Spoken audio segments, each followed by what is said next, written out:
Hello all, my name is Kruthika. I'm an engineering graduate, studied in CS stream. It was a great experience in JSPIDERS, and first of all, I'd like to thank all the trainers who trained me very well and also made me to feel that programming is not that difficult. They were also supportive and well cooperated, and also they helped us to get placed in the reputed companies.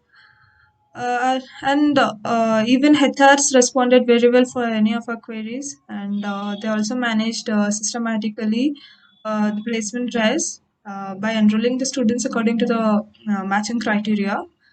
And we were also receiving the requirements in the good numbers.